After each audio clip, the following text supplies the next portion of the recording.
ओम पूर्णमदः पूर्णमिदं पूर्णात् पूर्णमुदच्यते पूर्णस्य पूर्णमादाय पूर्णमेवावशिष्यते।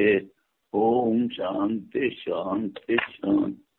शंकरं शंकराचार्यं केशवं बादरायणं सूत्रभाष्य कृतौ वन्दे भगवन्तौ पुनः पुनः। ईश्वरो गुरुरात्मेति मूर्तिभेद विभागिने व्योमवद्व्याप्तदेहाय दक्षिणामूर्तये नमः। ओम शांति शांति शांति। అంతరత్వాధికరణము ఇందులో జల్పకథ యాజ్ఞవల్క్యుడిని అడుగుతున్నారు, దాని సమాధానం చెప్తున్నాడు. అందులో ఇద్దరు పండితులు, ఒకడు ఉషస్థుడు, ఇంకోడు కహౌలుడు. వీళ్ళిద్దరూ ఒకే రకంగా ప్రశ్న వేశారు, కానీ సమాధానం వేరుగా చెప్తాడు. మొట్టమొదటిది స్థూల సూక్ష్మ శరీరాల కన్నా భిన్నమైనది ఆత్మ అని. రెండోది అదే ఆత్మ జన్మ మృత్యులు లేనిది, సుఖ దుఃఖాలు లేనిది, ఆకలి దక్కలు లేనిది అని మళ్ళీ దాని గురించి రెండో వాడు వెళ్ళినప్పుడు చెప్పాడు. అంటే ముందు సామాన్యంగా చెప్పి రెండోసారి అడిగినప్పుడు విశ్లేషణ చెప్పాడు అన్నమాట. అది అందుకని దీనికి భారతీయ తీర్థాల వ్యాఖ్య. పూర్వపక్షం యత్ సాక్షాత్ అపరోక్షాత్ బ్రహ్మ యా ఆత్మ సర్వాంతర. ఈ ప్రకారము ఒకే శాఖలో వశిష్ఠ బ్రాహ్మణులు మరియు కౌల బ్రాహ్మణులు పఠించేవి. అపరోక్షాతను దానిలో విభక్తిని మార్చిన అపరోక్షము అని అర్థం. ఈ రెండు బ్రాహ్మణులో పఠించిన వాక్యము సమాన రూపం అవటం వలన పునరుక్తి పరిహారముకు విద్య భిన్నమని స్వీకరించవలేను. పునరుక్తి అంటే మళ్ళీ చెప్పడం దోషం. అందుకని వాడు అడిగిన విద్య వీడు అడిగిన విద్య ఉపాసన వేరు అంటాడు పూర్వపక్షి. రెండు బ్రాహ్మణుల్లో సర్వాంతరత్వం ప్రతిపాదించేది. అది ఒకే వస్తువులో యుక్తియుక్తమవును. రెండు వస్తువుల్లో ఒకదానికి బహిర్భావము తప్ప ఉండవలేదు. కానీ వేద్య రూపమైన సర్వాంతరత్వం ఒకటే గాని విద్యలో భేదం లేదు, పునరుక్తి కూడా లేదు. ఇందులో కనుక అన్ని శాఖల్లో విశేషంగా నివృత్తి వరకు తత్వమసిన వాక్యమును 9 వారు చెప్పింది. అట్లనే ఇక్కడ కూడా ఉషస్థ బ్రాహ్మణం ద్వారా దేహంలో ఆత్మబుద్ధి నివృత్తమవుతున్నది. కహోల బ్రాహ్మణ ద్వారా దేహాదుల వ్యతిరిక్త వస్తు బ్రహ్మత్వము చెప్పింది. అది ఇందులో కనుక వాక్య దేశంలో ఈ విధంగా తెలియచున్నది. అందువలన ఒకే విద్య. అంతరాభూత గ్రామవత్ స్వాత్మన. సూత్రార్థం. రెండు బ్రాహ్మణుల ఆత్మకు సర్వాంతర వస్తువును విశేష రూపంగా చెప్పడం విద్య ఒకటే. సిద్ధాంతం ఉపసంహారం అవును. అంటే ఒక చోట చెప్పిన ఇంకోటి చోట తెచ్చుకోవచ్చు కూడా. సంశయం బృహదారణ్యకంలో సాక్షాత్ అపరోక్షాత్ బ్రహ్మ ఆత్మ సర్వాంతరంగా, ఎవడు ప్రత్యక్షంగా బ్రహ్మమో ఎవడు సర్వాంతరముగా ఆత్మయో అని ఉపనిషత్తు ద్వారా మరియు కహోల ద్వారా ప్రశ్న ప్రసంగంలో 2 మార్లు చెప్పబడింది. ఉషస్థుని ద్వారా కహోలుని ద్వారా 2 సార్లు చెప్పబడింది. అది విద్యలో భేదం కనుక లేక భేదమా? ఈ సంశయం. పూర్వపక్షి సమిధో ఏతి, సమిధ అని పేరు గల యాగంలో ఇష్టం యొక్క భావన చేయవలెను. ఇతర మన అభ్యాసం చెప్పుకున్న కర్మభేదం కలదు. సమిధో యజతి ఈడో యజతి తరుణపాతం యజతి. ఇవి కర్మకాండలో వస్తాయి. ఇలాగా దశపూర్ణమాసాభ్యాం స్వర్గకామో యజేత. స్వర్గం కావాలనుకున్నవాడు దశపూర్ణమాస యాగం చేయాలి. దశ అంటే అమావాస్య, పూర్ణ అంటే పూర్ణిమ. ఈ రెండిట్లో 6 యాగాలు చెయ్యాలి. ఆ యాగాలు చేసి ఆఖరిలో దశపూర్ణమాస యాగం చేస్తే వాడికి స్వర్గఫలము అని చెప్పారు. అందులో ఈ 6 యాగాలు చెయ్యాలని చెప్పారే, వాటి పేర్లు వేరు. ఒకటి సమిధో యజతి, ఈడో యజతి, తరుణ పాపం యజతి అని పేర్లు వేరుగా ఉన్నాయి. అన్ని ఒకసారి చేయడానికి కుదరదు, పేరు వేరుగా ఉంది కనుక ఇష్టం యొక్క భావన అంటే యాగం ద్వారా నీకు ఏమిటి కావాలో అది కోరుకుంటావు. ఇక్కడ స్వర్గం. మరలా అభ్యాసం చెప్పడం వల్ల కర్మభేదం కలదు. మళ్ళీ చెప్పారు ఈడో యజతి తరుణ పాపం యజతి. అందుకని కర్మలో భిన్నం ఉంది.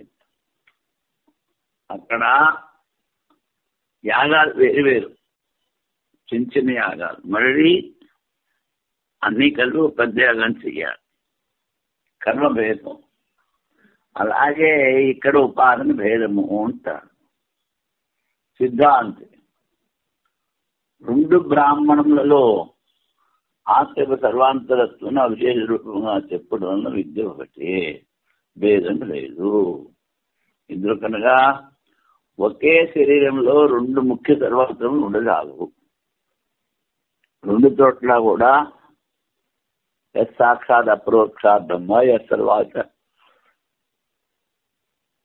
అని 2 చోట్ల చెప్పారు సర్వాంతర అని. ఇది సామాన్యం. విశేషం అంటే సామాన్యంగా చెప్పారు. 2 చోట్ల ఒకటే కనుక విద్య ఒకటే, భేదం లేదంటాడు. ఎందుకని? ఒకే శరీరంలో 2 ముఖ్య సర్వాంతరత్వములు ఉండజాలవు. ఏ విధముగా భూమి కంటే జలములు దేహమున అంతరములై ఉన్నవో, జలము కంటే అగ్ని, అగ్ని కంటే వాయువు, అంతకంటే ఆకాశము అంతరములై ఉంది. అంతరంటే లోపల అన్నీ అంతరులైనను ముఖ్యమైన అంతరత్వం లేదు. ఒకదానిలో ఒకటి ఉంది కానీ ఏది ముఖ్యంగా ఇతడు కూడా అర్థం చేసుకున్నవారు. ఏకో దేవ సర్వభూతేషు కూడా. సంపూర్ణ భూతంలో ఒకే దేవత దాగి ఉన్నాడు. సంపూర్ణ భూత సముదాయంలో ఒకే ఆత్మ అందరిలో ఉన్నది. ఈ విధముగానే ఈ 2 బ్రాహ్మణుల్లో కూడా సర్వాంతర ఆత్మ ఒకటేనని చెప్తుంది. వేద్య వస్తు అభేదం ఒకటి వలన విద్య యొక్క ఏకత్వము. వేద్యము అంటే ఏది తెలుసుకోవాలో అది వేద్యం. అదే ఆత్మ, అదే బ్రహ్మ. 2 చోట్ల కూడా వేద్య వస్తువు ఆత్మ బ్రహ్మల ఏకత్వం. అందుకని ఉపాసనలో భేదం లేదు అని చెప్పారు. ఇంకో సూత్రం, అన్యథా భేదానుపత్తి చేన్న ఉపదేశాంతర్వత్. ఎలాగైతే తత్వమసి 9 సార్లు చెప్పారో అలాగే ఇక్కడ కూడా భేదం లేదు నాయన. భేదము ఉంది అంటే కాదు, వేరే ఉపదేశం రాదు. ఏది? తత్వమసి. అది విద్యలో భిన్నత్వం స్వీకరించినచో వేదంలో చెప్పిన అభ్యాసము యుక్తి సంగతం కాదు. ఎందుకంటే ఒక విషయాన్ని ప్రతిపాదించాలి అంటే దానికి 6 రంగాలు ఉన్నాయి. ఉపక్రమ ఉపసంహారం ఒకటి, అభ్యాసం ఒకటి, ఫలం ఒకటి, అర్థవాదం ఒకటి, అపూర్వత ఒకటి,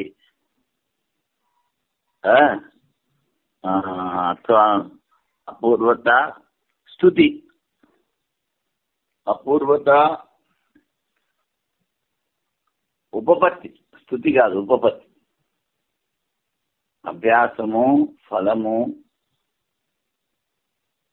స్తుతి, అపూర్వత, ఉపపత్తి, యుక్తి, ఈ 6. ఇందులో ఒక అంగం అభ్యాసం. చెప్పిన విషయాన్ని శ్రోతలకి బాగా అర్థం అవడానికని దాన్ని 2-3 సార్లు చెప్పాలి. ఇప్పుడు మన పుస్తకము అంతే. ఏమిటి ఇందులో ఒకటే విషయం 4 సార్లు దొల్లుతుంది.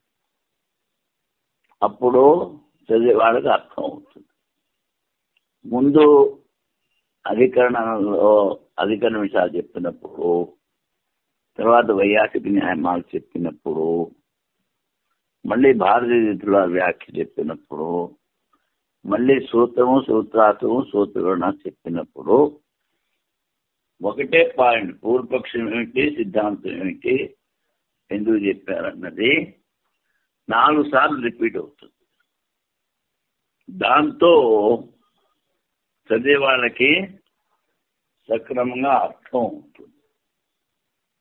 అలాగే భేద అనుపపత్తి రీతి, భేదము సరికాదు. భేదాన్ని స్వీకరిస్తే విద్య భిన్నం అవుతుంది. కానీ ఛాందోగ్యంలో తత్వమసి ప్రకరణలో ఒకటే విద్యని 9 సార్లు చెప్తారు. అలాగే ఇక్కడ కూడా రిపీట్ చేశారు. అభ్యాసం విద్యలో భిన్నత్వం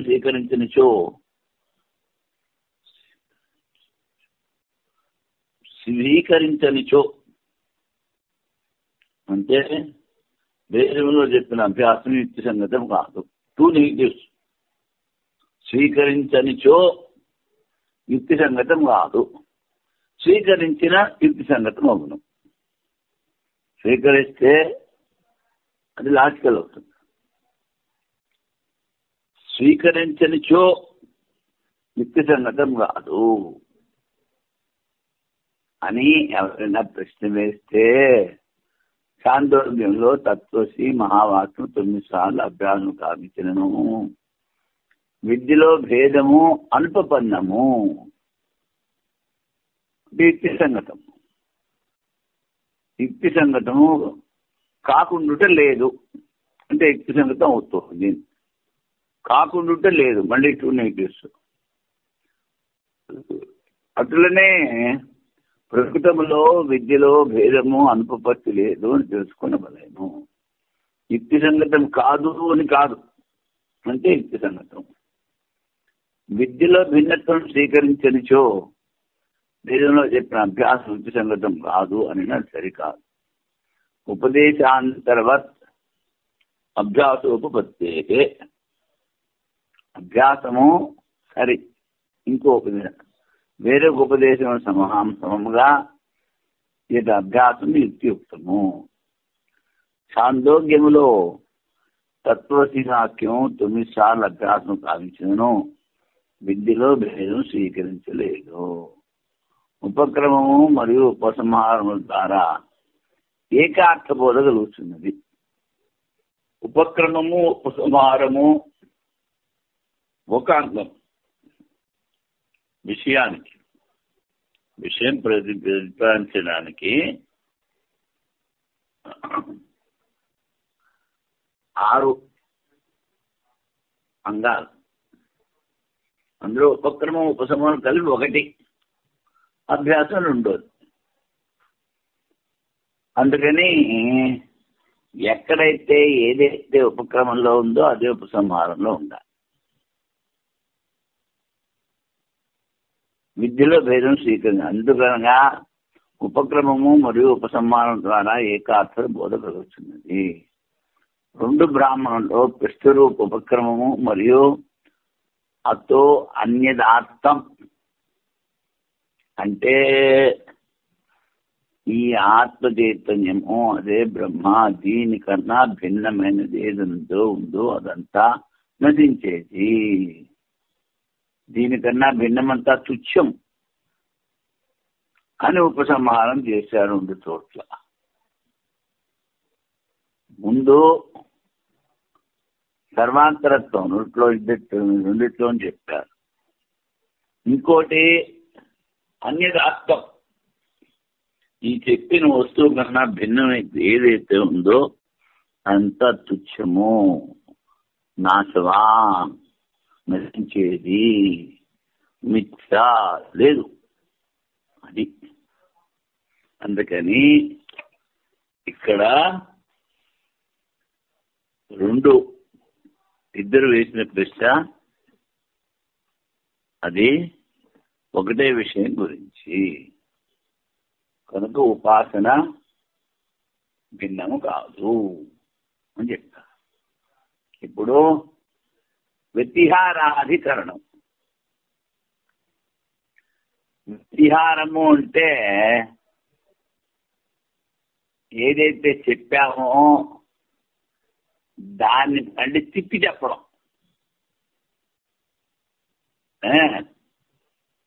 కొంచెం మార్చి కారణమే కార్యము, కార్యమే కారణము అలా చెప్తే దాన్ని వ్యతిహారం అంటారు. అప్పుడు దాని మీద డిస్కస్ చేసి కారణం ఉంటే కార్యం ఉంటుంది, కార్యం లేకపోయినా కారణం ఉంటుంది, కారణం లేకపోతే కార్యం ఉండదు.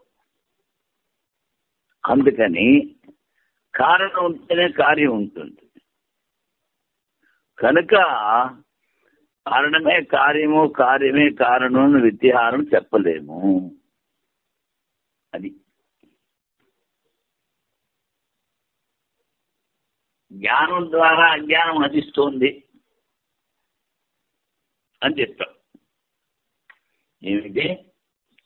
జ్ఞానం ద్వారా అజ్ఞానం నశిస్తుంది. అలాగే తిప్పి చెప్తే అజ్ఞానం ద్వారా జ్ఞానం నశిస్తుందంటే కొంపలు పెట్టుకుంటాయి, ఏం మిగలదు ఇంక. అందుకని దాని వ్యతిహారము అంటారు. సంగతి క్రిందటి అధికారంలో అభ్యాసం యొక్క ఆదరణకే విద్య ఒకటే అనేది జీవేశ్వరుల విశేష వ్యతిహార భావ రూపమైన ఉపదేశము ఆదరార్థము ఒకటి వలన ఐత్రేయకంలోని విద్య ఒకటేనని స్వీకరించవలేను. ఒక చోట విశేష భావం చెప్పాను, ఇంకో చోట విశేషణ భావం చెప్పారు.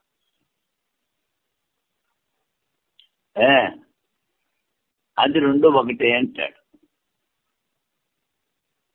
విషయం ఐత్రేయ శృతిలో వచ్చిన విచారం మార్పు లేక పరివర్తన గురించి అధికారంలో విచారం చేయాలి.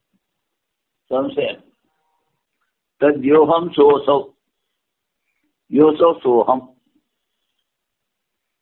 ఈ కారణం వల్ల నేను ఎవడనో సూర్యుడిలో ఉన్న పురుషుడు కూడా వాడే, సూర్యుడిలో ఉన్న పురుషుడు ఎవడో నేను వాడనే.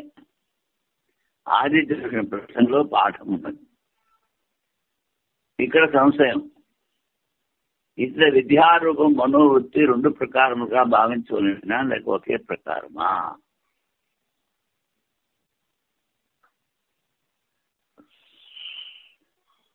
ఎవడు సూర్యుడిలో ఉన్న పురుషుడో వాడే నేను, సూర్యుడిలో ఉన్న పురుషుడు ఎవడో వాడే నేను. తద్యోహం సో అసౌ, నేను ఏదైతే ఉన్నానో అదే సూర్యునిలో ఉంది. యో అసౌ సో అహం, ఆ సూర్యునిలో ఏదైతే ఉందో అది నేను. ముందేం చెప్పాడు? నాలో ఏదైతే ఉందో అదే సూర్యునిలో ఉంది. అది ఒక మంత్రం అనుకో. సూర్యుడిలో ఏదైతే ఉందో అదే నేను. ఈ విధంగా చెప్తే రెండు ఒకటా కాదా అని అడుగుతాడు. ఒకే ప్రకారం మనోవృత్తి రెండు ప్రకారంగా భావించవలనా లేక ఒకే ప్రకారమా? వస్తువు అభిన్నం ఒకటి వలన ఒకే ప్రకారం మనోవృత్తి చేయవలేను. సిద్ధాంతం వస్తువు ఒకటే అయినను వ్యతిహార కథనం వలన ఉపాస్య విషయము విషయ బుద్ధి రెండు ప్రకారం చేయవలే. చతుర్భుజాది మూర్తులు చింతన భిన్న భిన్న ప్రకారం చేదురు.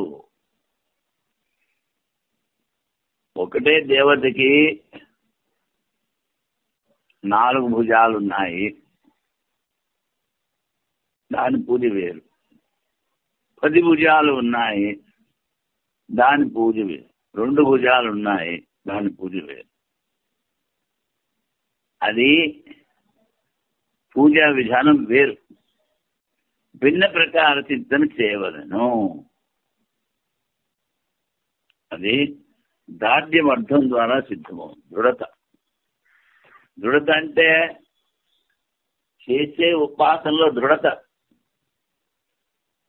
ఆ చెప్పిన మంత్రం యొక్క అర్థం చింతన చేస్తే అది దృఢం అవుతుంది అంటాడు. ఇప్పుడు వైయాసన న్యాయమాత.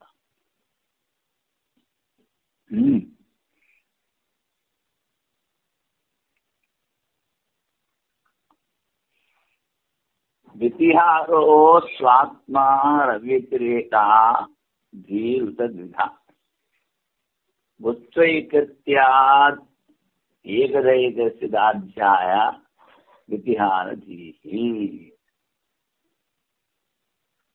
ఐక్యేపి వ్యతిహారోక్త్యా ధీర్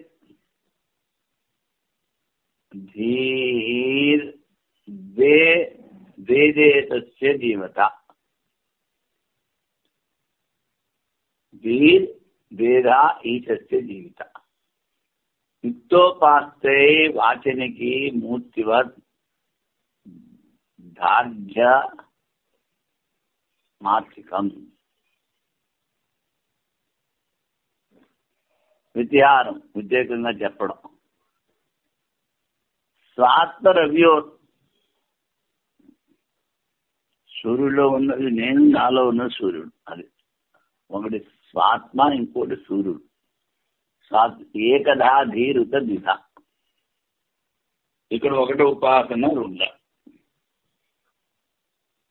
వస్తు ఐక్యాత్ ఏకధా ఏకస్య ధార్ఢ్యాయ వ్యతిహార ధీహి. వస్తువు ఒకటే కనుక దృఢం చేసుకోవడానికి ఒకటే చింతన రెండిట్లను చెయ్యాలి అంటారు. వ్యతిహార బుద్ధి. ఐక్యేపి, వస్తువు ఒకటే, వ్యతిహారం చెప్పారు.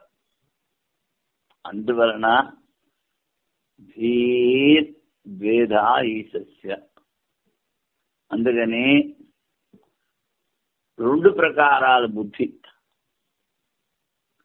యుక్తోపాస్తే వాచనికి మూర్తివత్ ధార్ఢ్య మాత్రికం. అర్థచింతన చేస్తే దృఢం అవుతుంది. ఇది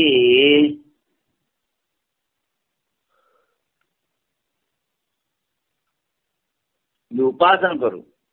యుక్తోపాస్తే ఈ వాచనికి ఉపాసన చేయడానికి ఇలా చెప్తారు. ఇప్పుడు దీనికి అర్థం స్వదేహము మరియు రవిమండలం యొక్క అన్యోన్య వ్యతిహారమును ఒకే ప్రకారం బుద్ధితో ఉపాసన చేయవలన లేక రెండు ప్రకారంగా. ఒకే వస్తువు ఒకటి వలన ఒకే ప్రకారం బుద్ధి చేయవలన విద్యాహారం వస్తువు యొక్క దృఢత కొరకు. ఇంతవరకు పూర్వపక్షి. సిద్ధాంత ఐక్యమైనప్పటికీ విద్యాహార కథనంలో రెండు ప్రకారాల బుద్ధి ఉపాసన అని తెలుసుకున్నాము.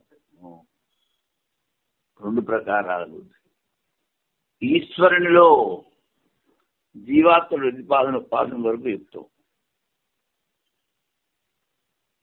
మరియు వాక్యార్థంతో చెప్పే మూర్తికి సమంగా దృఢత ఆర్థికము. వాక్యార్థం డైరెక్ట్ గా చెప్పేది. తద్యోహం సోసౌ ఏదేనో అదే అది. ఇది లక్ష్యార్థం కాదు, వాక్యార్థం అంటారు. కలము తీసి కళాన్ని చూపిస్తే ఇది ఏమిటంటే ఇది కలము అంటారు. అది వాక్యార్థం అవుతుంది. నేను చెప్పాను లక్ష్యార్థం. వాక్యార్థంతో చెప్పే మూర్తికి సమంగా దృఢత ఆర్థికము. మరి దీనికి ఉన్న వాక్యార్థంతో చింతన చేస్తే, అర్థచింతన చేస్తే ఉపాసన దృఢం అవుతుంది. అది పూర్వపక్షి. ఇప్పుడు భారతీయ వారి వ్యాఖ్య తద్యోహం సోసౌ యోసౌ సోహం. ఎవడు దేహేంద్రియముడు సాక్షి జీవాత్మయో అతడే ఆదిత్యమండలో ఉన్న పరమాత్మ. మరియు సూర్యమండలంలో ఉన్నవాడే మన దేహాదుల్లో ఉన్నాడు అని ఐత్రేయ బ్రాహ్మణం వేదము 4 భాగాలు చేశారు. మంత్రము, బ్రాహ్మణము, ఆరణ్యకము, ఉపనిషత్తు అని. అందులో 2వ భాగము బ్రాహ్మణం. అందుకని ఈ అయితే బ్రాహ్మణంలో వినిపిస్తుంది. అయితే బ్రాహ్మణం అంటే బ్రాహ్మణ భాగంలో ఈ మంత్రంలో శరీరమునకు రవిమండమునకు అన్యోన్య వ్యతిహారం వినబడుతున్నది. అన్యోన్య వ్యతిహారం అంటే ఇదే అదే అదే ఇది. జీవ బ్రహ్మైక్యం ఒకటే వస్తువు ఒకటి వలన ఒకే ప్రకారం ఉపాసన చేయవలేను. పూర్వపక్షి. విద్యారపాడడం వస్తువు యొక్క దృఢత కొరకు. కనుక పాఠం వ్యర్థం కాదు అని పూర్వపక్షి సిద్ధాంతం చెప్తున్నాడు. దేనికి ఏకత్వ ప్రతిపత్తి దృఢత కొరకు అపేక్షితమును. దృఢత కొరకు ఏకత్వ ప్రతిపత్తి అంటే జ్ఞానం. అది దేని ద్వారా వస్తుందో ఆ తత్వబోధ కొరకు ఇది ప్రకరణము కాదు. అంటే ప్రతిపత్తి జీవబ్రహ్మణ ఏకత్వ ప్రతిపత్తి జ్ఞానం. దాన్ని దృఢపరచడానికి ఇక్కడ ఈ ఉపాసన కాదు. ఆ తత్వబోధ కొరకు. తత్వం అంటే బ్రహ్మబోధం. ఇది ప్రకరణం కాదు. సగుణ ఉపాసన వరకు ఉపాసన శృతి వాక్యానుసారం చేయవలేను. ఉపాసన శృతి వాక్యానుసారం చేయవలేను. శృతిలో ఏ చెప్తారో దాని ప్రకారం చేయాలి. విద్యా సామర్థ్యం 2 ప్రకారంగా ఉపాసన చేయవలేను. జీవునికి బ్రహ్మతో ఐక్యముండును. బ్రహ్మముకు జీవునికు ఐక్యబోధ కావించబడింది. అప్పుడు బ్రహ్మములో నికృష్టత సిద్ధమవును కదా. చూడు, జీవునికి బ్రహ్మతో ఐక్యం, బ్రహ్మకు జీవునితో ఐక్యము. జీవుడు బ్రహ్మ అని చెప్తే పర్వాలేదు. బ్రహ్మజీవుడు అంటే సేవకుని రాజు అంటే పర్వాలేదు. రహస్య సేవకుడే జ్ఞాపకాలు తగులుతాయి. అందుకని బ్రహ్మకు జీవంతో ఐక్యబోధ కావించబడినప్పుడు బ్రహ్మలో కృష్ణుడు సిద్ధమవును. ఆ బ్రహ్మ జీవుడు అంటే బ్రహ్మలో నికృష్టత సిద్ధమవుతుంది. ఈ ప్రకారం ఎవరైనా ప్రశ్నించినా సరే కాదు. ఎందుకనగా ఉపాసకుని మనస్సు స్థిరమగుటకు దేహాదిరహిత బ్రహ్మను కూడా చతుర్భుజ అష్టభుజాత్మగా ఉపదేశం చేతుడు. అది వ్యర్థం కాదు. ప్రకృతంలో శృతిబలం ద్వారా జీవిత ఉపాసన స్వీకరించిన నీకేమి నష్టము? ఈశ్వరునే జీవుడు అనుకో. అంటే అనుష్ఠానంలో వ్యత్యాసం ద్వారా జీవ బ్రహ్మల ఏకత్వం దృఢమైన మనము ఎక్కువ బుద్ధిబుద్ధిమవును. వ్యత్యాసం ద్వారా రెండు విధముగా ఉపాసన చేయవలేను. ఏకత్వం వస్తే మనకి ముక్తి వస్తుంది దృఢమైతే. కానీ అలాగని బ్రహ్మలో నికృష్ట చేయకూడదు.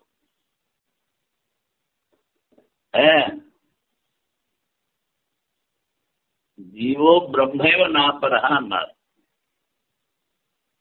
కదా. ఇంకోటి ఏమిటంటే అష్టభుజాలు చతుర్భుజాలు మాటలకి పూజా విధానం వేరు, ఒకటే దేవత అయిన. అలాగే ఇక్కడ ఉపాసన వేరు అని బాధ్యత చెప్తారు. వ్యతిహారో విశింసంతి తర్వాత వ్యతిహార అని చెప్తున్నారు. తద్యోహం సోసౌ యోసో సోహం. ఎవడు దేహేంద్రియములు సాక్షి జీవాత్మయో అతడే ఆదిత్యమండలో ఉన్న పరమాత్మ. మరియు సూర్యమండలో ఉన్నవాడే మన దేహాదుల్లో ఉన్నాడు. హనుమంతరంలో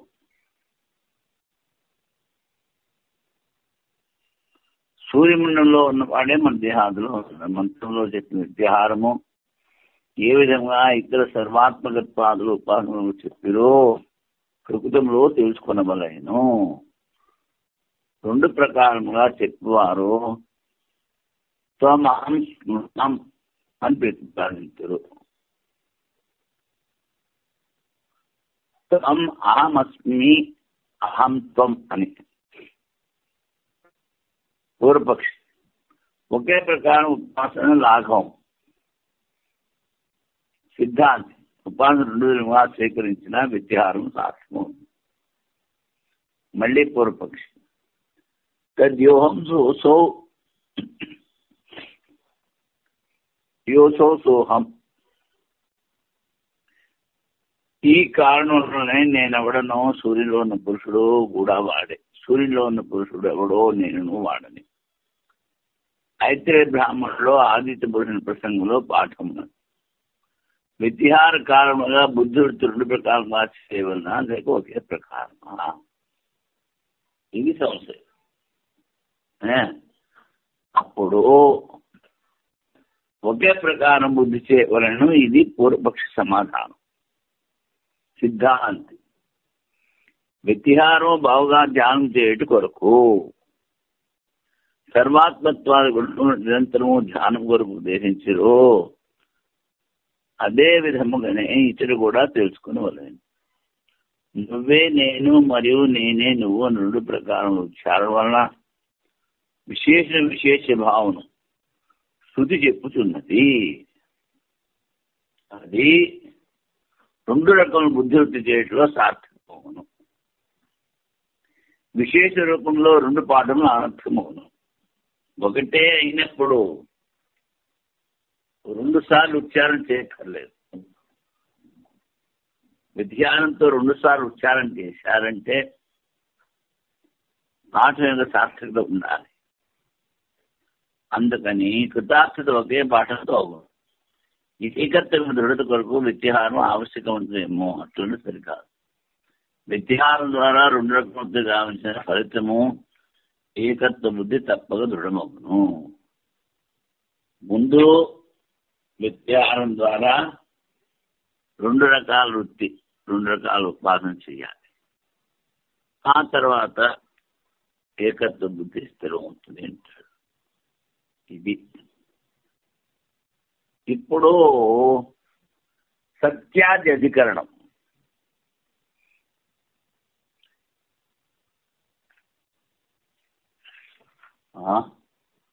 సత్యాది సంగతి పూర్వాధికరణంలో జీవ బ్రహ్మల వ్యతిహారము భేదోపదేశ కారణం వలన 2 ప్రకారములు వృత్తి చేయటం చెప్పింది. ఇతర అధికారంలో 2 రకాలుగా ఉపాసన చేయాలని చెప్తారు. అటువంటి ఇచ్చగా జయతి ఇమాన్ లోకానంతి పాప్మానం, ఈ లోకాలన్నీ జయిస్తాడు, పాపాన్ని చంపుతాడు అనుంది. అతడు ఈ లోకం చేయటంలో పాపం సంహరించను. లోకుడేమో పాప అనరూపమైన ఫలమును చెప్పుడితే విద్యలో భేదం సిద్ధమవుతున్నది. ఒకటి లోకాన్ని చేయిస్తాడు, 2 పాపాన్ని నష్టం చేస్తాడు అని చెప్పారు కనుక ఇక్కడ ఉపాసన భిన్నము ఉంటాడు. ఇది దృష్టాంత సంగతి. విషయము అధిదైవము మరియు అధ్యాత్మ స్థలము భిన్నం ఒకటి వలన అధిదేవత ఉంటే దేవతల్లో చెప్పింది, అధ్యాత్మం ఉంటే శరీరంలో చెప్పింది. సత్య విద్యలో భేదాభేదములపై ఈ అధికరణలో విచారం చేయొద్దు. ఏకనిగమ విద్య సత్య విద్య సంశయం. వాచసినేకం అంటే బృందాత్మికం.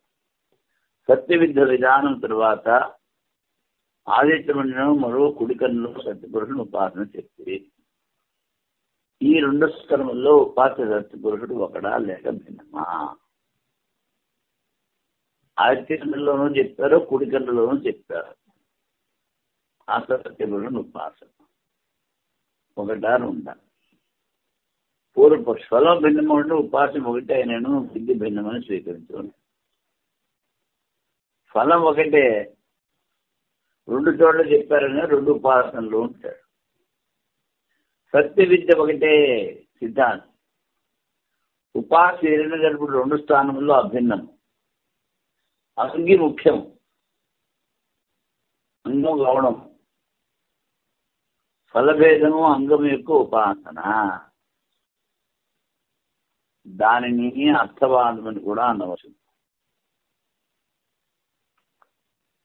ఫలము భిన్నము, అంగి ఉపాసన కాదు, అంగం. ముఖ్య ఫలము హిరణ్య గర్భుని పొందుట.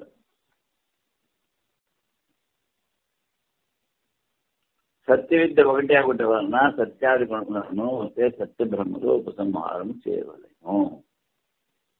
ఇది ఒకటే, అందుకని ఉపసంహారం చేయాలి అంటారు.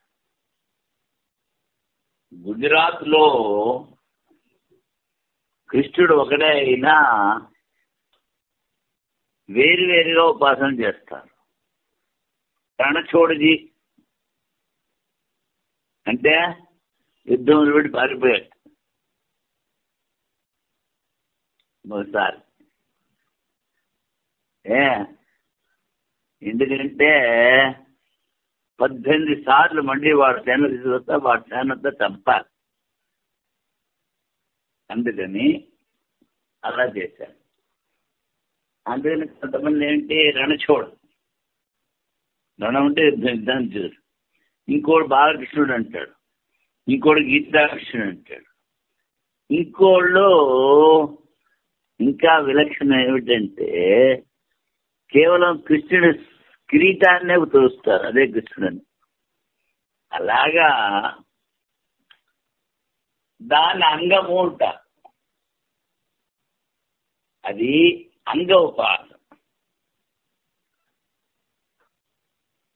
ఇక్కడ ఫలము భిన్నము అంగోపాసన వల్ల, కానీ అంగి ఉపాసన ఒకటే. అందుకని సత్య బ్రహ్మలో ఉపసంహారం చేయవలేను. ఒకటే బ్రహ్మ. ఇప్పుడు వైయాసక న్యాయమాల. దేహే సత్యవిధి ఏక యక్షరవ్యాధి వాక్యయో ఫలభేదాద్ దుభే లోకే జ్ఞాత్ పాపహతే పృథక్.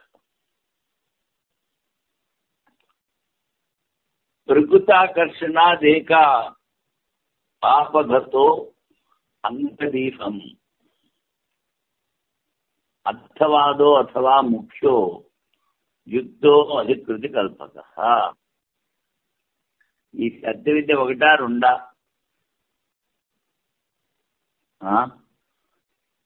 అక్షరవ్యాధి వాక్యయో, ఈ అక్షరాది వాక్యాలు ఉన్నాయి. దాని మూలాన అంగం యొక్క ఫలితం కూడా వేరుగా ఉంది కనుక, ఒకటి లోకజయం, రెండోది పాపనాశం. అందుకని రెండు ఉంటారు, రెండు ఉపాసనలు ఉంటాడు పూర్వపక్షి. ప్రకృతాకర్షణ ఏక, ప్రకృతి ఆకర్షణ అంటే అక్కడి నుంచి ఇక్కడ తీసుకొచ్చారు. పాపగతం అంగది ఫలం, లోకాన్ని చేస్తే అది ముఖ్య ఫలం. పాపం నశించడం అది అంగం, అది స్థుతి అవుతుంది. అత్వాదం యుక్తో అధికృత కల్పన. అందుకని ఇక్కడ ముఖ్య ఉపాసన ఒకటే. ఈ వైయాసక న్యాయమాలకి అనువాదం యక్షరవ్యాధి వాక్యం, యక్షవాక్యం. రవిముల వాక్యం ద్వారా రెండు విద్యలు తెలియచిన వారు లేక ఒకే విద్య ప్రతీతం అవుతుంది. అక్షరం కాదు, యక్షం. లోకులేమో పాపనాశం అని భిన్న వలన ఉన్నట్టు వలన చెప్పిన రెండు వాక్యములు రెండు విద్యలుగా తెలుసుకునలేను. అంటే సిద్ధాంతం విద్య ఒకటే. ప్రకృతిని అనగా ప్రకరణం వలన పొందబడిన దానిని ఆకర్షించి రవిరూప వలన మరియు పాపనాశము ఉపాసన ఫలమొకటి వలన కేవలం అర్థవాద మాత్రము, అధికారిక కల్పన ఒకటి వలన ముఖ్య ఉపాసన విధి. ఇది సిద్ధాంతం చెప్పాడు. ఏది పొందుతామో పొందబడిన దాన్నే ఆకర్షించి దాన్ని లాగి తీసుకొచ్చి ఇక్కడ వర్ణన చేశారు. అందుకని పాపనాశనము అంగఫలం, అంగఫలము అముఖ్యమవుతుంది, లేకపోతే స్థితి అవుతుంది. కనుక అంగి ఉపాసన ముఖ్యం ఒకటే అని వైయాసక న్యాయంలో చెప్పారు. ఇప్పుడు భారతీయ తీర్థుల వారి వ్యాఖ్య. బృహదారణ్యకంలో సాయోహ ఏతన్ మహాధ్యక్షం ప్రథమజం వేద సత్యం బ్రహ్మ. దాని అర్థం, ఎవరైనా అధికారి మహత్ పూజ్య ప్రథమం ఉత్పన్నమైన హిరణ్య గర్భమును సత్య బ్రహ్మను ఈ విధంగా తెలుసుకును. సత్య విద్య, సత్య అంటే హిరణ్య గర్భాన్ని ఇలా ఉపాధి తెలుసుకుంటాడు. తర్వాత ఇలా చెప్పాడు, తద్యత్ సత్యం అసౌ స ఆదిత్యో ఏష ఏతస్మిన్ మండలే పురుషో యచ్ఛాయం దక్షిణే అక్షర పురుష. సత్యస్వరూపుడు హిరణ్య గర్భుడే, సూర్యబింబంలో ఉన్న పురుషుడు, కుడికంటిలో కూడా ఉన్న పురుషుడు అని చెప్పారు. ఇప్పుడు పూర్వపక్షి 2 వాక్యముల్లో 2 విద్యలు తెలియట్లేదు. ఫలము భిన్నము. ఇక్షవాక్యంలో లోకజయ రూపఫలమైన ఫలము, రవివాక్యములో పాపనాశ రూపమైన వేరు ఫలం.